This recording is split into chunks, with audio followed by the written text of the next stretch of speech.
Hi,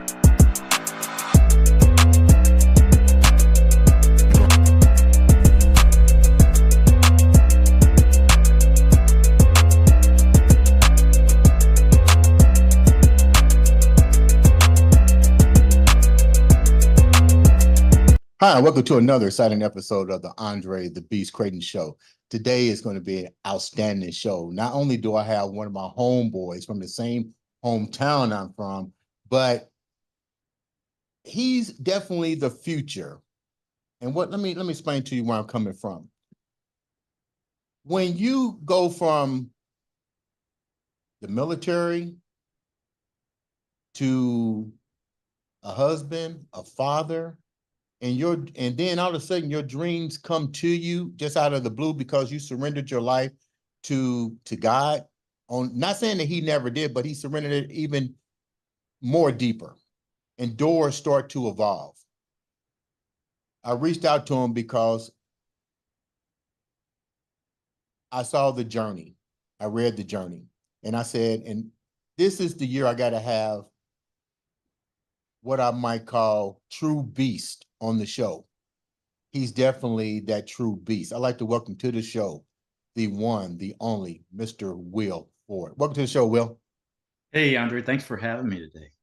Let's get right down, because me and you've been talking doing the pre-interview, man, and I mean, we got a lot in common. Tell the viewers a little bit about who Will Ford is before we dive into your career. Will Ford, well, he's the son of a Methodist preacher, and my dad, who my father was an orphan, and he grew up to run the same orphanage that he was raised in, called Bethesda Home for Boys in Savannah, Georgia. And so, after I, was born in Albany, Georgia, as we were talking earlier, I grew up in the same orphanage that my dad did. Not as an orphan, but I had like 300 brothers, Right. so a variety of backgrounds and stuff. So Will grew up and with a unique childhood with, riding horses, and we had 600 head of cattle down in Savannah. And then I went off and played small college football. We talked about that earlier. And then I left and did two things that my dad told me he never wanted me to be an actor. and he did want me to go into the military, not because he didn't support the military, because he didn't want anything to happen to his son. Right. So and the whole acting thing in high school, that was unique. We could talk about that if you want, but yeah, I ended up joining the Marine Corps, and I was in the first Gulf War, Desert Storm, and came back and got my degree at Ball State University in Indiana. And then I served in the United States Army for a couple of years, and then left there and became a police detective, which was an interesting experience. And then when 9/11 happened, I was one of the first ones hired as an air marshal that they put in the air. I was one of the original air marshals hired. And so I've worked undercover, served a special assignment as a special deputy U.S. Marshal, assigned to the Secret Service. And during that whole process, it was where the acting came in about midway through my career, and I wasn't looking for it.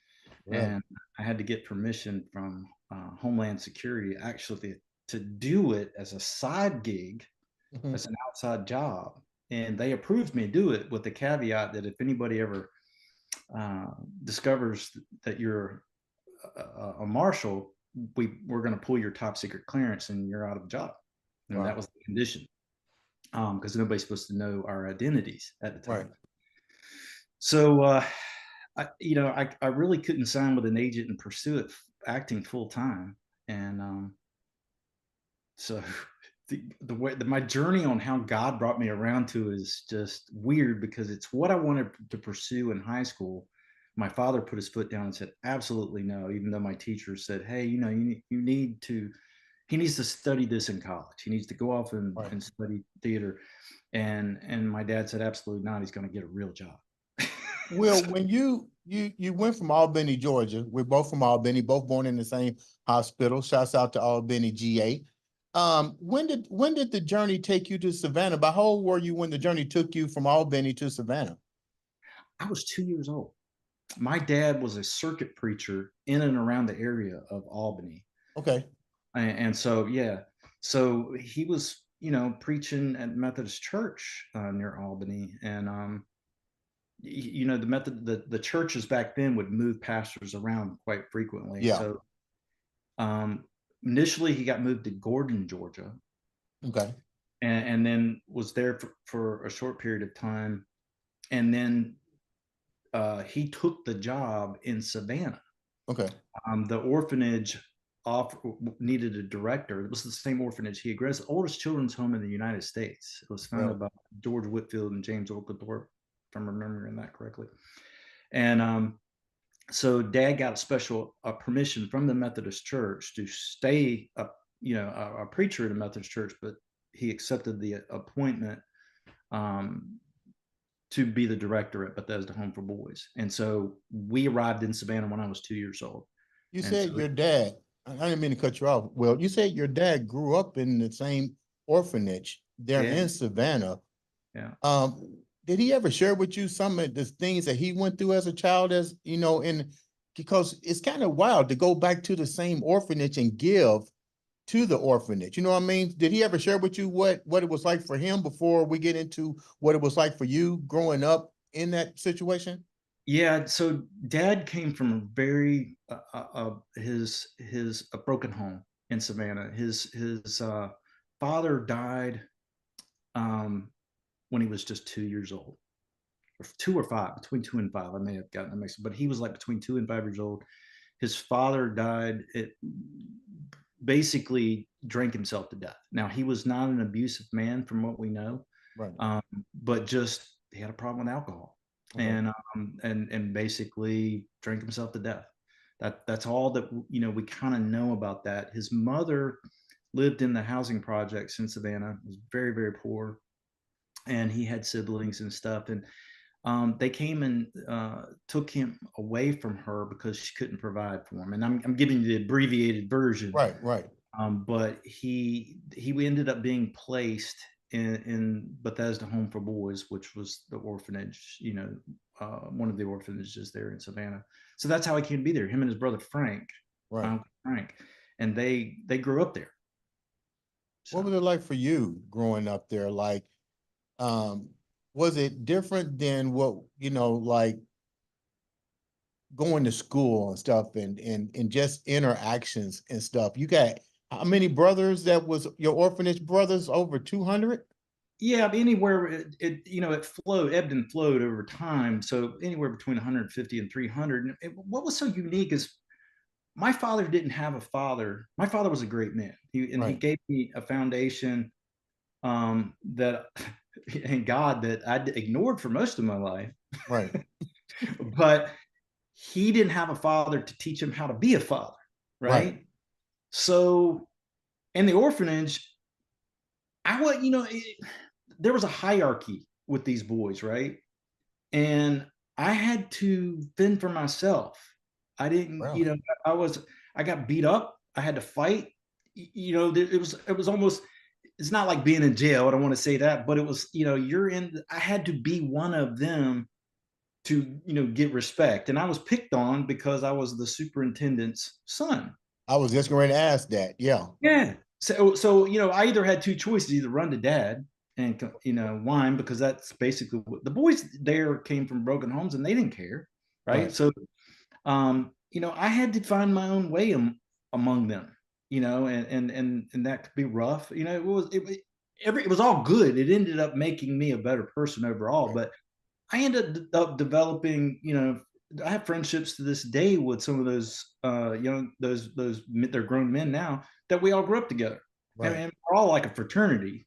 Right. Um, but you know, my dad. But the interesting dynamic with that was my dad.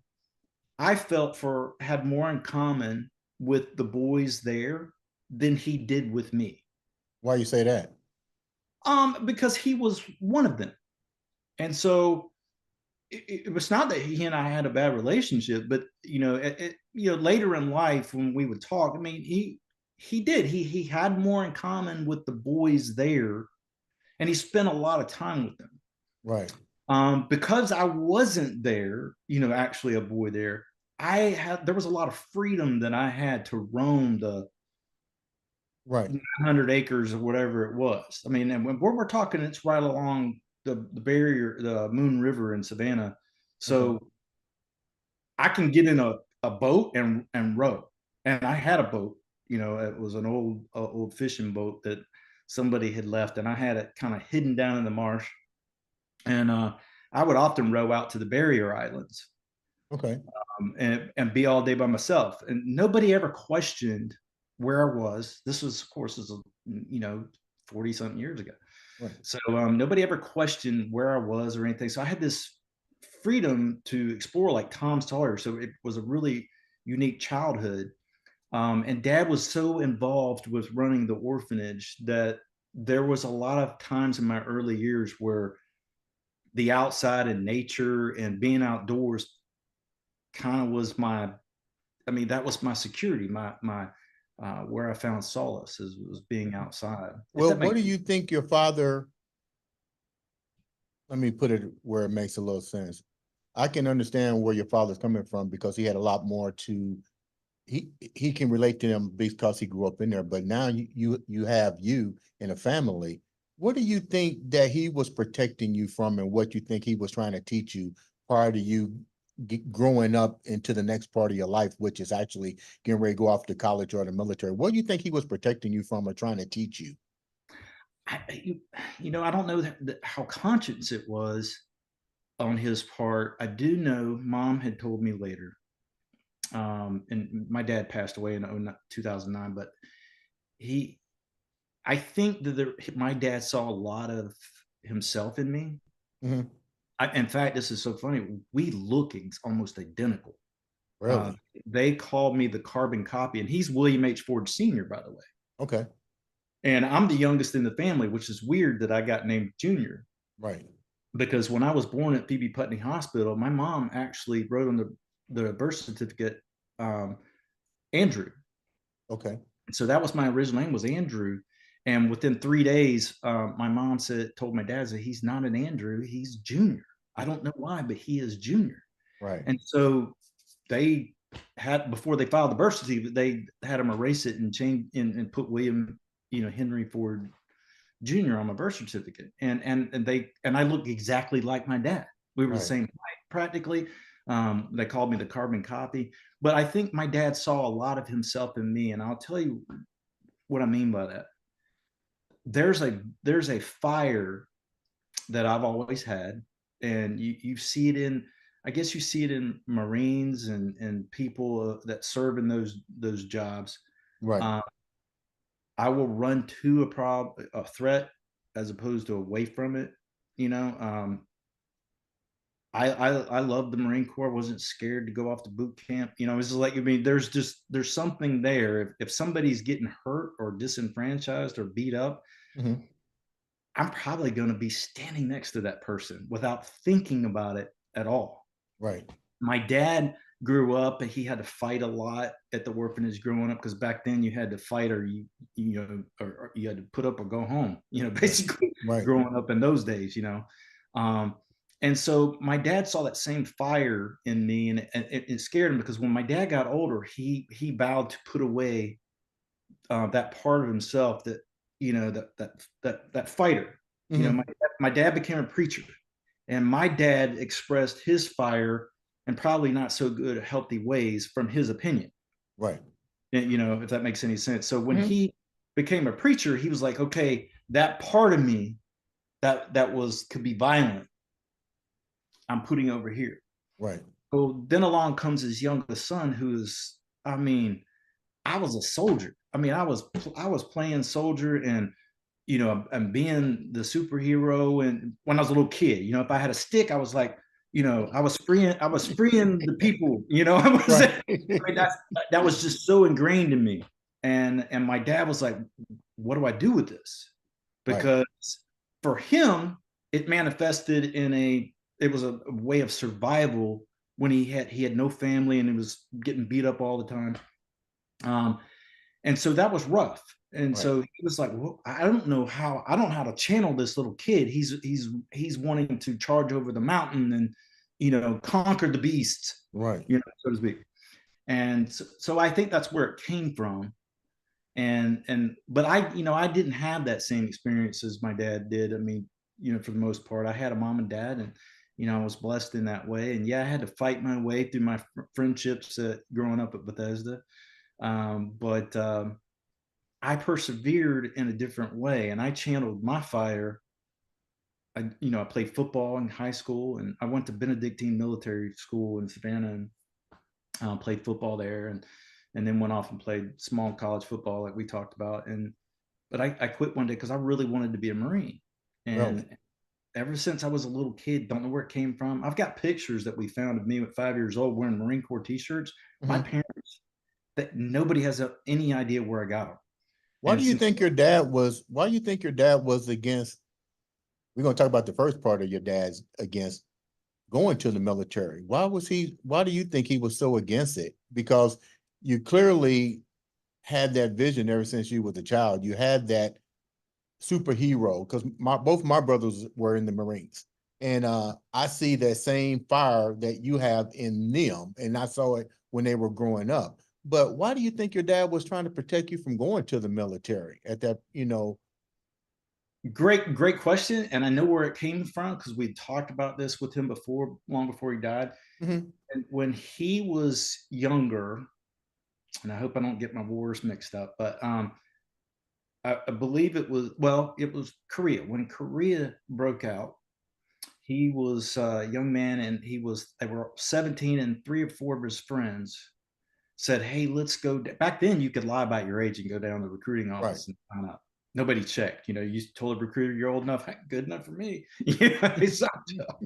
So he went down with his friends, and they lied about their age, and he was scared he was going to get in trouble because they Right. weren't boys out at the orphanage. So he thought, I would get in trouble. He was looking at going to college. I might be out of a scholarship, that kind of thing. My dad was a great athlete, Mhm. and he actually Georgia Tech was looking at him to play football. Wow. Okay. And if it wasn't for an injury that he suffered playing baseball at Commercial High School in Savannah growing up, they had to take a piece of bone out of his elbow. He would have gone off and played football at Georgia Tech. A So straight up yellow jacket. yeah, right. So Yeah. he was scared to give that to do. So he chickened out. I don't want to say chickened out.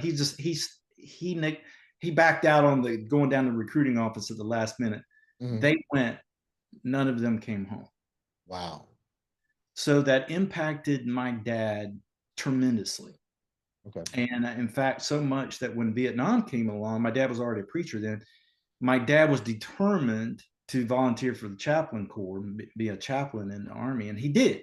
And Mhm. he went down and said, I'll do whatever, because of his friends, but his number never got called, and they said, well, we'll call you if we need you, and they never called him. But is when I came along, Dad saw in me that I was ready to, you know, climb the walls of Jericho and do whatever needed to be done.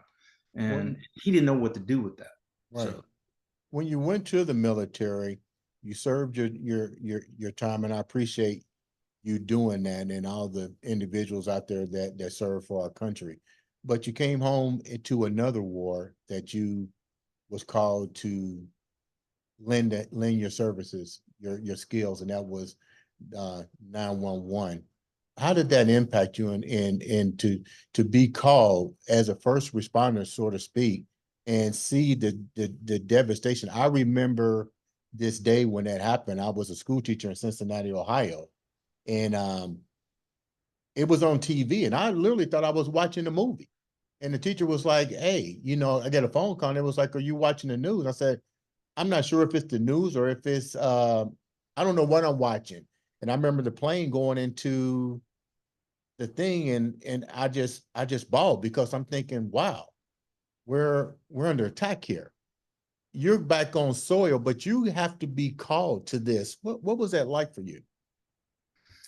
I had arrived at my office that morning, and I had TV in my office because I like this is pre-internet, right? Mhm. It's like you turn on the local television station to get anything that's breaking. And I remember watching it in my office to this day and being like, I knew immediately because having served in the Marines and the Army, I knew what our response was going to be next. And I'm like, um, we're let me back at it. I was Right, like, I mean, I was like, whatever we need to do to protect, because this was on our home soil. I mean, right. that's what took me is this wasn't this wasn't Lockerbie, Scotland. This wasn't somewhere else. This was deep and this was personal. And yeah, so I faxed my resume well, it came on the screen like within, I think, a day. Mhm. Uh, they were like, the government is seeking air marshals, emergency, blah blah blah blah blah. And I forget how. I mean, the notice came out immediately, and who they wanted was prior military and law enforcement officers, Mhm. especially if you had worked undercover before, which I had. And there was a number, and I just you faxed your resume. I said, yeah. I raised my hand, said I'll do it. Well, And what is a before you finish answering this? Would you tell the viewers exactly what is an air marshal? What's is there a different types of marshals? yeah, so a federal marshal is a federal marshal. Today's marshals are all the same in the sense of their arrest authority and the laws that they can enforce, and they cross serve with each other in different environments. Okay, Um, so you have almost a lot of federal agents from FBI and DEA. So a lot of them are also deputized special deputy U.S. Marshals, right? okay, So they kind of cross swear them in. That's to cover all the bases, right? So, okay, um, but statutorily there are two kinds of marshals. But before 9/11, you have what they call sky marshals, right. and there wasn't only about 30 of them, and they had limited power. So their law enforcement authority only existed when the plane door closed, and it I was got you. on a plane. Right. So when that plane landed and they came off of that plane, their powers as a law enforcement officer stopped. Okay. So when 9/11 occurred, they created a whole law, right? They passed a whole law basically crossing I mean, the first air marshals, sky marshals were actually deputy U.S. marshals. It Okay. wasn't until later under John Kennedy, it wasn't until, and some Marines actually were put up in the air.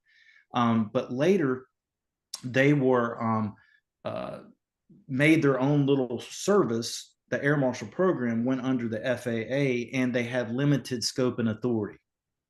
They took it away from the deputy marshal service and made them their own. After 9/11, they had to write a whole new law, and those marshals were just like any other federal marshal, had the Okay. same authority.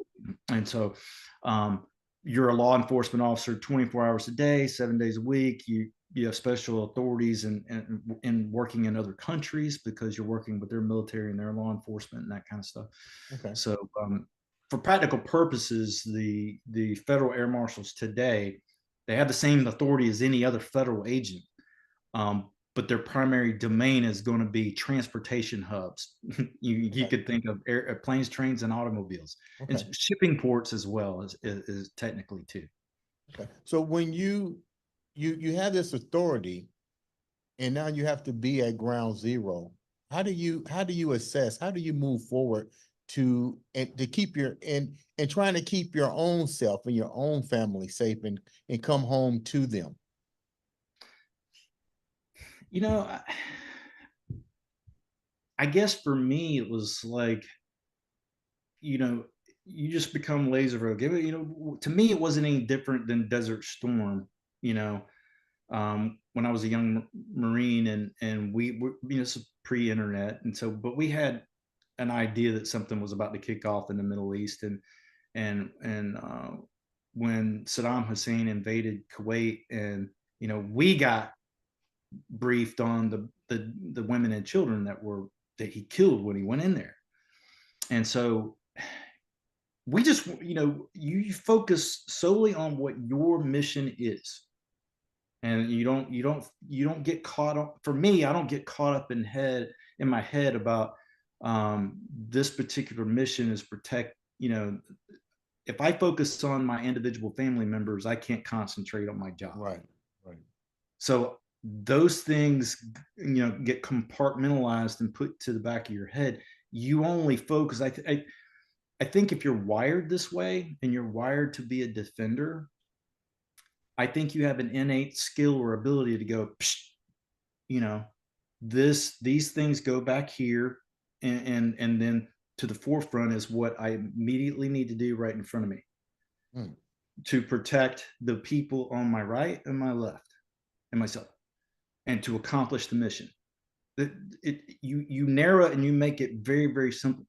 So, if I can shoot well, if my skill levels well, if my observation levels well, if I can see and detect a threat before it's about to happen. I mean, those are the things that you were trained, obviously to hone in on and work on. Are we 100%, perfect at it? So some of my brothers and sisters watching this would go, yeah, I mean, because we have that, right? I mean, Yeah. they go, oh yeah, let's pull the wool, so, you don't take yourself too seriously, but in reality, we had each other's backs, and if somebody had tried something, thankfully, on 20 years on a watch, nothing, no other attack was successful.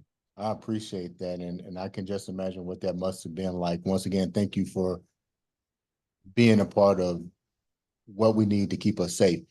Your journey is truly remarkable. Out of all this, I can see why, before we wrap up, the most important part of your journey is what your father was kind of skeptical about you getting into, and that was the acting career.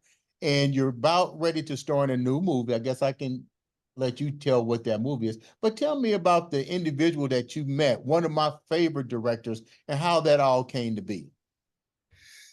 You want me to start with my dad, or you want me to talk about? No, I want you to start with that brand new Oh, okay, movie okay, deal. good. Yeah, yeah, So a couple years ago, I had an opportunity to meet Francis, Academy Award winning director Francis Ford Coppola in Atlanta, and so I went up there, and the meeting was, he was very kind and gracious, and the meeting was 5 minutes long or so, and not very long, and I shook his hand, and we chit chatted about my last name being Ford and his middle name being Ford, and right.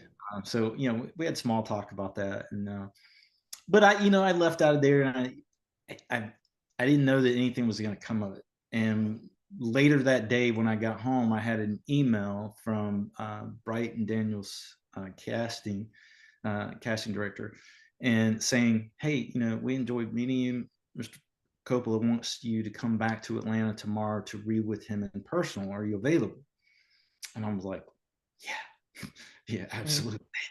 So, they sent me two dummy sides for some parts, and when I got there, they called me into the room, and it was, just like you see in Hollywood or hear about, this Right. dark casting audition room, and it's a dark room, and there's a camera right there at the back.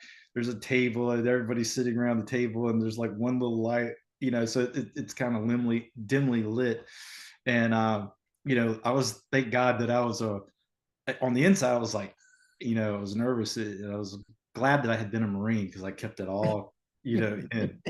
They didn't know you But, was really panicking. well, yeah, you walk in, and there's the Godfather sitting behind the table. Now he's an extremely kind man, kind, very, Will, let me ask you a question real quick before you continue the story. yeah. I'm not an actor, but that has to be a rare chance that here's the director, the Godfather himself, the creator, sitting down reading to you. Does that usually happen with somebody that's trying to land a role that the director's Oh going to sit down and talk and do it with you? no, and it's extremely rare. I mean, usually there's a reader in the room, Okay. and I think and from what I understand, he never did that years ago. Now, when Right. he made that change, I don't know. I can't attest to that, but um, I know that years ago, I mean, there would be a reader reading, and they would all just be watching, and you really wouldn't interact with the director or anything unless he gave you a note to make a change or anything. Um, but yeah, it was definitely a unique experience, and for whatever reason, I think that you know he's just that way he can personally get a handle on who you are. When he started reading to you, when he started reading to you, I'm trying to put myself in your shoes. When he started reading to you, I know you're trying to keep that Marine hoo-ha going, but as he started to read to you, like literally what went through your mind? Did you like choke on the first line? Did you say, No, okay, I got this. I got this. yeah, no. So I mean, I had the sides, the night before, so and they weren't terribly long. What made this audition interesting is you couldn't prepare for it. Okay. Was he said when we came in the room, he says, we're going to do the little scene, but he goes, then we're going to improv.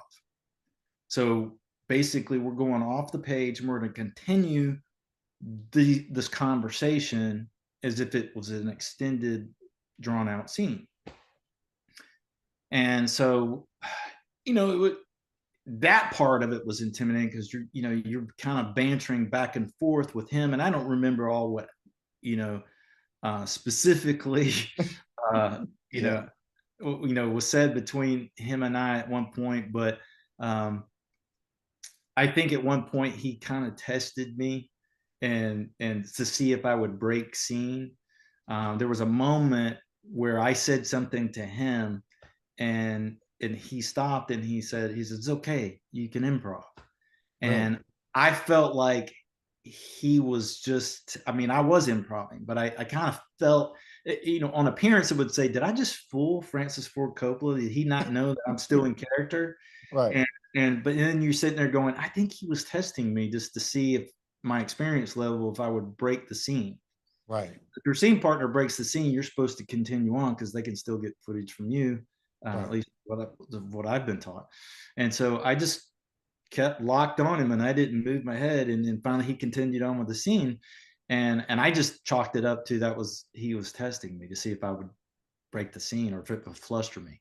So And when it was over, when you got done with the scene and the audition part of it, and you went home, did you have any doubts that you was going to get the role? What was your level of confidence like? Because this is a great guy. I mean, there's great directors out there, but when you talk about a series of the Godfathers that's still going on and going on, you gotta have some nerves when you walk up out of there. What was your nerves like and your confidence level? I got out of there and I mean, just the old Marine in me, I was like, yeah, I did good. It's like I walked out of the general's office and I was like, I Okay. had that confidence and that was great. Now, the 2 hour drive back to my home, because I live south of Atlanta, I had convinced myself by the time I got home that I completely sucked. And I think that every actor goes through that. Like what made you convince yourself? I mean, like when you're this strong guy, you've dealt with adversity, you dealt with things that would literally break most individuals. Why did this one particular thing just take you to the land of I don't think I'm good? No, it wasn't that it's different than I don't think I'm good. It is, I might not have nailed the target on that like I thought I had on that. Okay. So it's not the self-defeating talk of, oh, I suck, I'm terrible, I just might as well give up and go away. It wasn't that. Mm-hmm. But as a Marine, there's an old saying, there's no happy Marine unless it's a complaining Marine. I mean, we're always whining about something like, I could have done that better. Okay. It was the drive to, oh, I could have done this better. So it was, as I replayed the events in my head and the interaction, the brain can play tricks on you, Right. but I started replaying it, and as I replayed it over and over in my head, my performance, who you keep in mind, this I'm not watching me, they're watching me. Right. But I have a perception of me and what I did. And as I replayed it over and over, every time I replayed it, I found fault with myself on how I could do better. What were So, some of the faults what were some of the faults? oh, I don't remember. Maybe I could have said this. Well, because remember, it was an improv scene. Right. So you start going through, I mean, there's a way you do improv, there's a technique to it. And so you go, oh, I should have said this when he said that, or I didn't come in quicker. You start micro analyzing it. Okay. And it really is not helpful to do that. I can tell you that right now. So I don't recommend that to anybody. I'm identifying with what I think a lot of us do. Mm-hmm. And we start to second guess ourselves, and we start to become extremely analytical. Right. Analyzing your actions and your performance is healthy to a point, but if you start to obsess over it, then it's self-defeating. I got you. So that ability is positive, but then it quickly turns negative. And I think I just went through the normal thing that any human being goes through. And by the time I got home, I'm always, I think, cautious that I don't want to delude myself and think that I'm better than I am. Right. I mean, I think there's a lot of that out there. And so I probably have a fear that of ever getting caught up into thinking that you're better than you really are. Mm-hmm. And sometimes that hurts me. And I admit that, but I had just, by the time I got home, I was just like, yeah, maybe I didn't do as good as I thought. And so I wrestled with it for 30 days because I didn't hear anything for 30 days. Okay. And finally, I let it go internally. And it's like, you know what? I walked into the room, got invited into the room with Francis Ford Coppola, and it was an amazing experience. And I'm very grateful that I had that. And the next morning, I woke up and I was full of joy. And I told God, I said, it's in your hands. And it was that day I got an email saying I got Wow. it. So, When you got the seal of approval, what happens now? well, I fell down in front of my wife. and I said, and I couldn't hardly talk. And said, and she thought I was having a heart attack. And I was like, I got the role. I mean, there are actors that have done way more than me. I don't want to fall under any kind of illusion, but for me, coming from Right. my background and jumping into acting full time, as recent as I have, to me, this meant everything. Right. And I don't care if I've been acting for 20 years and I still booked the role with Francis Ford Coppola. It would mean a lot to that actor as well. So, Right. you know, um, I immediately told God, thank you. I said, I don't know why you allowed me to be put in that room with that talented man, but you did. And thank you for this opportunity. So it was, Well, who were some of the stars? Who were some of the main characters and that you get to act with? And what's the name of this award-winning movie that's about to come out that you're going to be in? well, we hope it's an award-winning movie. Francis Ford Coppola has been trying to get this made for 40 years. It's Really? Yeah, it's been his passion project, as I understand it, and he financed half of it with his own money. Hmm. So I think I don't want to speculate on where he got all the funds. I think I had read that he had sold part of his winery, Coppola Okay. Wine, but um, I definitely don't want to speak for him, but I know he financed it with a good chunk of his own money, and it's his passion project. And now with technology and filmmaking the way it is, it, it I don't want to give away too much of the movie, but I believe it's got just amazing special effects in the movie, and I think Mhm. with today's modern technology, it finally made this movie possible to be made the way he would want it to be made. Mhm. And so it's called Megalopolis, and it's about life it takes place. It's centered around life in New York after a post-apocalyptic world. Okay. So pretty much society was we know it has been devastated, and a new culture has risen up, and it's based on, from what I understand, a true story from ancient Rome. And I'll just leave it there because I don't want to give Okay. facts I'm not perfect about. But so yeah, Adam Driver stars in it, but it's got an all-star cast from you know John Voight to Talia Shire, his sister, to I can't even name all the names. There's probably there's just tons of really. It's an all-star studded cast. It's an You honor to be considered part of them in any small way.